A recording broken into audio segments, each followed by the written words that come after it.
name's Kirk. I'm going to be your game driver on your photo safari through the Harambe Wildlife Reserve. For your own safety, remain fully seated at all times. Don't lean out of the trunk. We're going to be heading through some rough brush. Some of those bushes have long thorns. If you're taking pictures, make sure you hold on to those cameras tightly.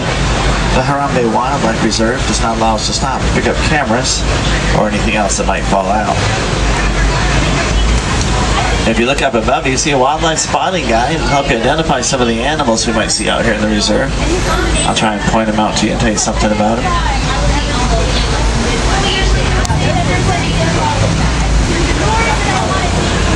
We're going to be heading now into the Harambe Wildlife Reserve. The reserve was established back in 1971 to help protect the local wildlife. Over the years, lots of animals have become very used to humans. That's great for us. Lots of opportunities for up-close animal viewing.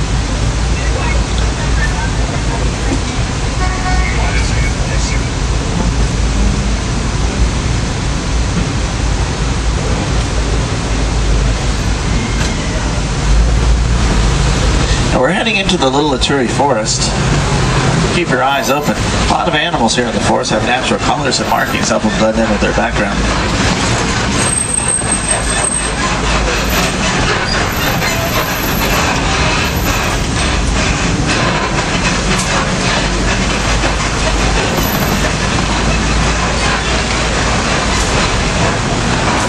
Oh, there's an okapi right there.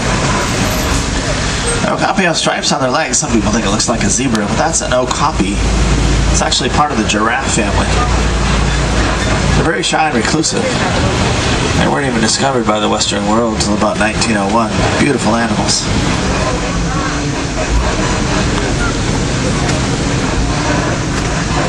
See a little yellowback diker there too, just coming down the hill. It's a small forest antelope. There's about 17 to 20 different diker species. Yellowbacks are actually the largest of all the different dikers.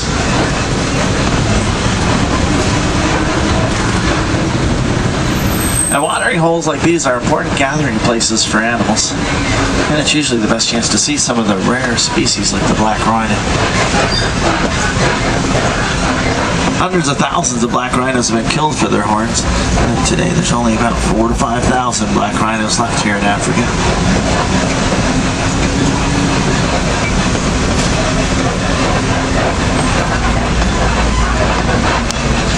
Some yellow-billed storks here along the trail. Yellow-billed stork, they'll eat fish, snakes, frogs, lizards, even small birds, pretty much whatever they can catch.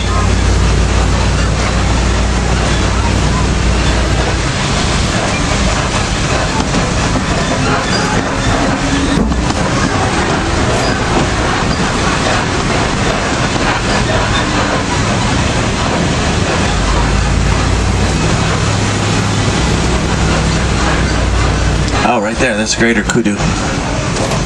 Oh, and a bongo. Now the reddish-brown one, that's a bongo. The grayish-colored one, that's a kudu. And bongo are so rarely seen, they're known as the ghost of the forest. And kudu are not the largest, but probably the second largest of the antelope here in the reserve. Males get quite a bit larger than females. And the male kudu have long spiraling horns, with the bongo, both male and female, carry horns.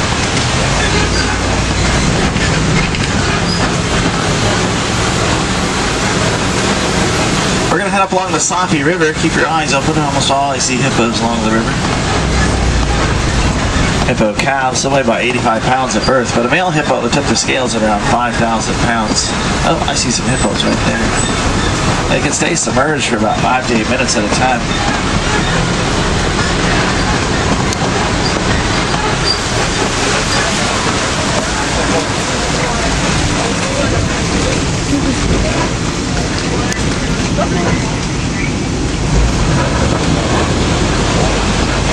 A lot of big-back pelicans here on the island. Take some more hippos off the end of the island up here.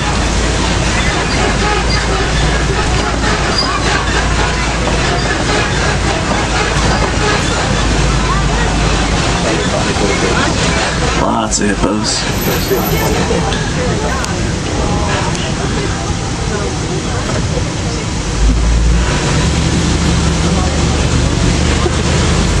Hippos do come out of the river, but mostly at night. They'll feed along the river banks. They eat up to about 100 pounds of vegetation each night.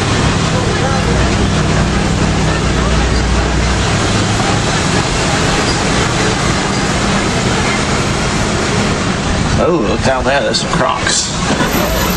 Nile crocodile. Larger and more aggressive than the American alligator. They get about 18 feet long. Have a closing jaw pressure of about 1,200 pounds per square inch.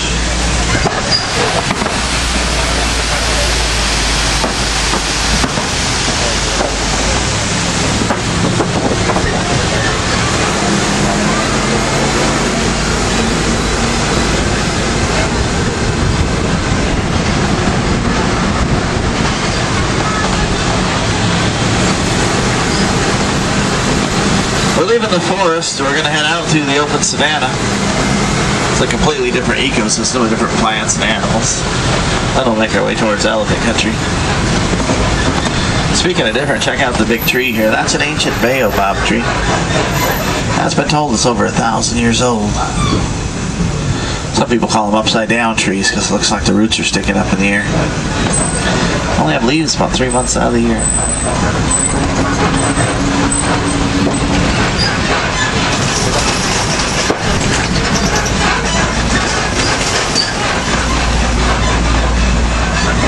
Now, this is one of my favorite views here in the reserve.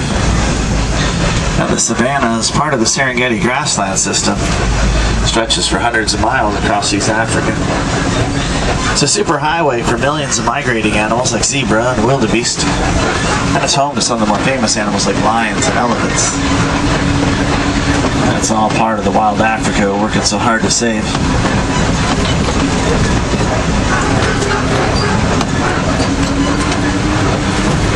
And the look of the savanna is actually created by the animals that live here. Elephants are kind of like bulldozers here in the savanna. They'll come through and knock down these trees to eat the branches and leaves. Now that's the grasses spread out. Giraffes are kind of like pruning shears. They'll eat the underside of the trees and branches.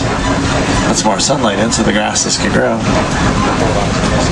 Zebra and wildebeest migrate through here. They mow down the tall grasses, letting their shoots grow.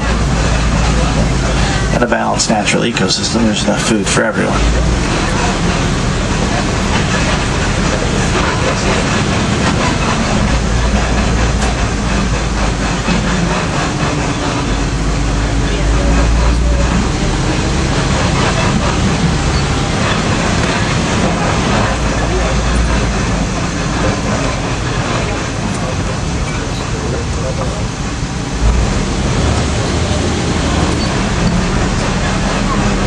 The tall cones of earth you see out here, those are termite mounds. They'll get as hard as concrete baking in the hot sun. Elephants, they like to use them as a scratching post. They rub up against it and wear them down. Smaller animals like little Tommies, they'll climb up on top of the old termite mounds. Use them as lookouts to spot lions hiding in these tall grasses.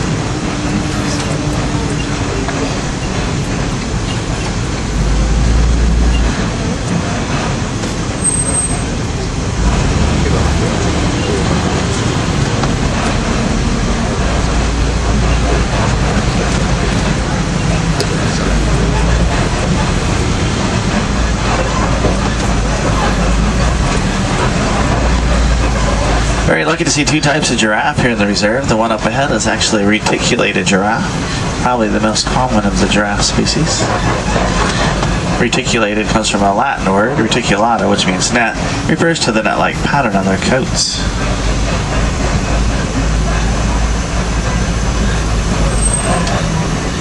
A giraffe are the tallest land animal, though. About 18 feet tall. Females are shorter, about 13 to 16 feet.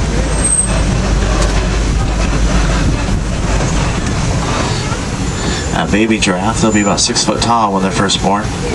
They'll look a man straight in the eye at birth.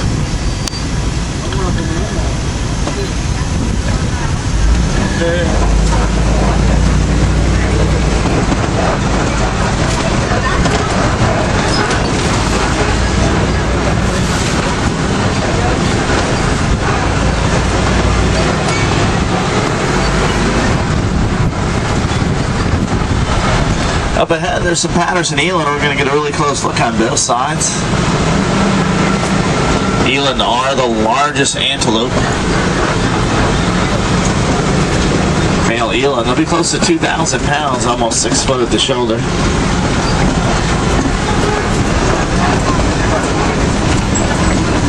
There you go. gonna stop right about here.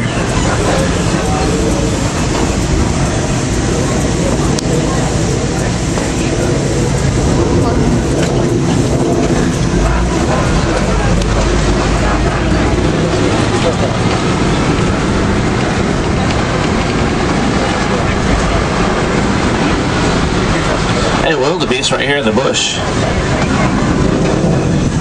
White-bearded wildebeest. They're part of the largest migration left on the planet. Each year, up to 1.5 million animals migrate through the savannas of East Africa. Now, there's a water buck up there on the side of the hill. There's a little one all by himself there. It's more giraffe. See the big white horns up there? Those are some Ankoli cattle, also known as Watusi cattle, after the Watusi tribe that first domesticated them. Their horns get about 5 to 6 feet long. Maasai giraffe.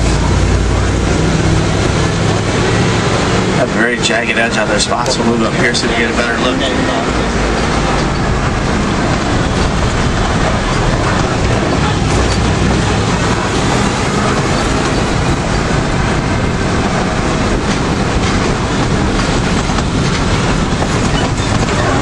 Actually, you can see two types of giraffe there. The one in the middle of the three there, that's a reticulated giraffe, so you can see the very different patterns on their coats.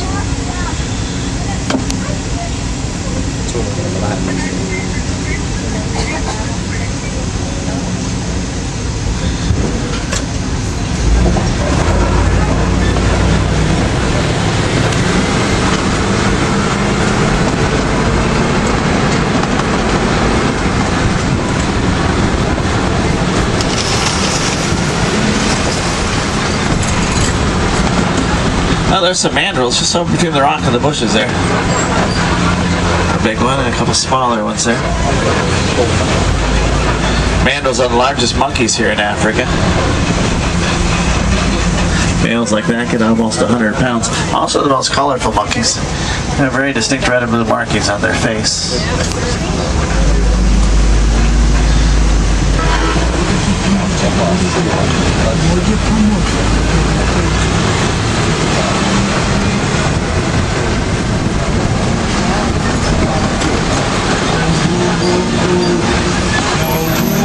There's a big elephant back in the canyon there. Pretty hard to see there. Let's head up to the red clay pits. We'll see if we can find the elephant herd. Picked up the radio station for a little bit. It tends to fade out.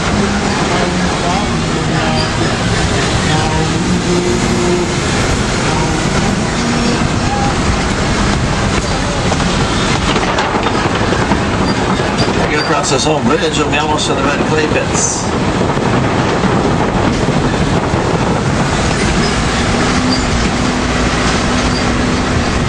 Oh, look, zebra right there. No two zebras have the same stripe pattern, each is unique.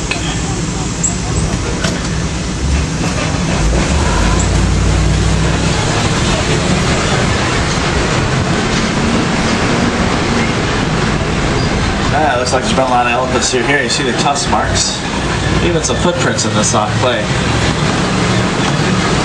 Elephants actually eat small amounts of that clay to get beneficial minerals from the soil. Elephants up ahead. Now there's a couple here, but I'm going to try and get around the bend here so we get a better look before they all go away from us.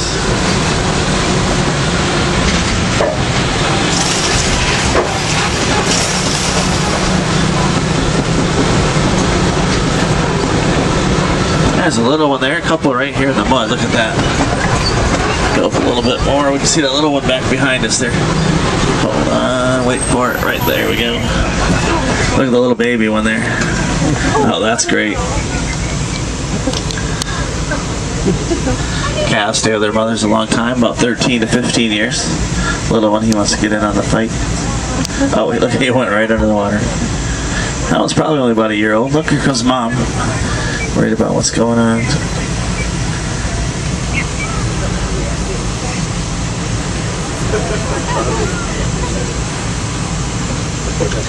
That calves start to grow in their trunks at about 2 years old. Both male and female elephants here in Africa have ivory tusk.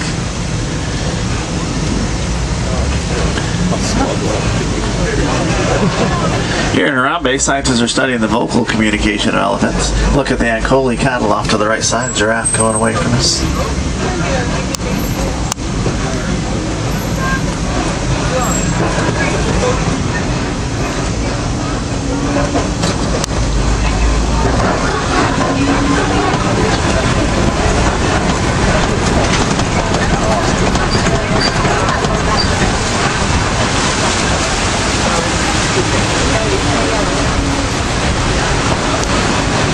Looks like some greater flamingo visiting the watering hole. Greater flamingo, the lightest pink of all the flamingo species.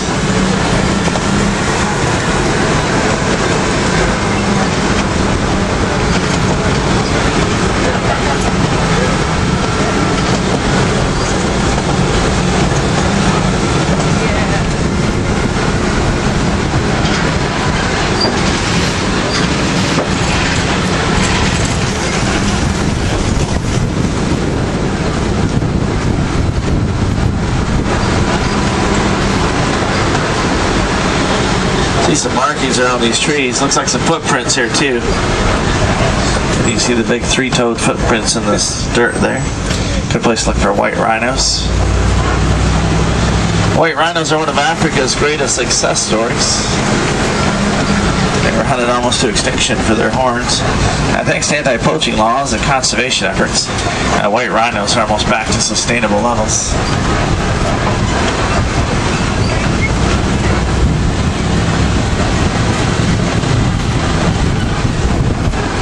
Oh, there's a cheetah. Look way back behind us to the left there, right at the edge of the clearing. There's a cheetah laying down there. That cheetah are the fastest land animal. They can reach speeds of about 60 to 70 miles an hour, but only for short distances.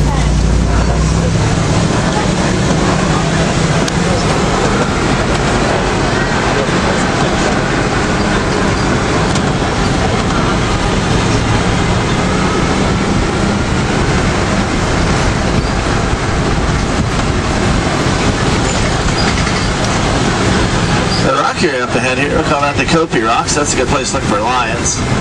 They like that high ground. It's a good vantage point. Look down below for their prey. It's pretty hard to see lions during the day. They're mostly at night. Sometimes they'll curl up where you can see them during the day. I get a glimpse of one up on the rocks. Yeah, that might be a lion back there in the tall rocks behind us.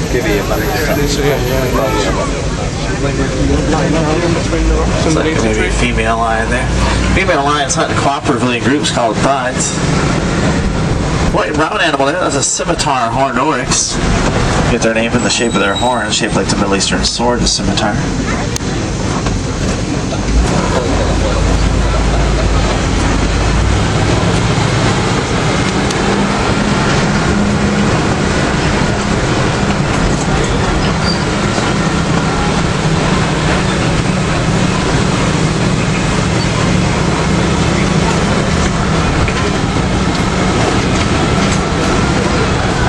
In the ground here, those are warthog burrows.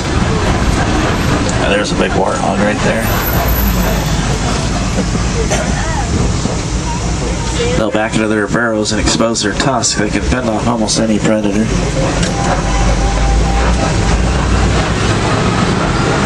Ostrich eggs, largest eggs in the animal kingdom. And some addax as well. Little bontebonk over there, the brown ones. Endangered species found only in protected wildlife reserves. Some ostrich over by the researcher's truck there. Ostrich can't fly, but they're fast. They run about 40 miles an hour. So they can put food out so they can study them close up. There's another ostrich right there.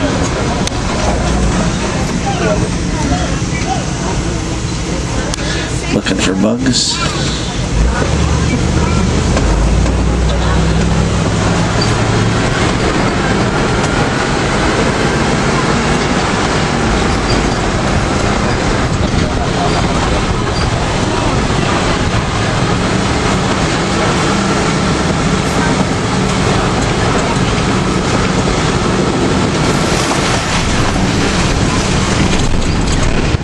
Heading into the newest section of the Harambe Wildlife Reserve. The Harambe Wildlife Reserve is expanding its borders. Animals used to roam free through most of Africa, but livestock farmers needing increasing amounts of land for their livestock to go over much of the land, they recently turned this area back over to the Harambe Wildlife Reserve. Rumor has it they're going to introduce a herd of zebras into this area. Yeah, it's important these animal reintroductions continue so the animals can once again roam free where they used to roam.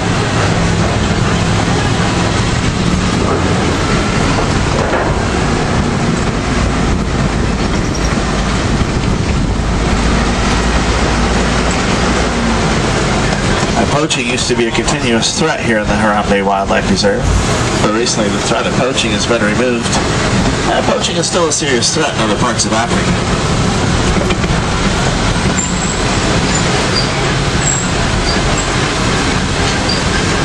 Looks like we're coming to the end of our journey. Thanks for choosing Kilimanjaro Safaris. Come back and see us again real soon. The animals will be waiting for you.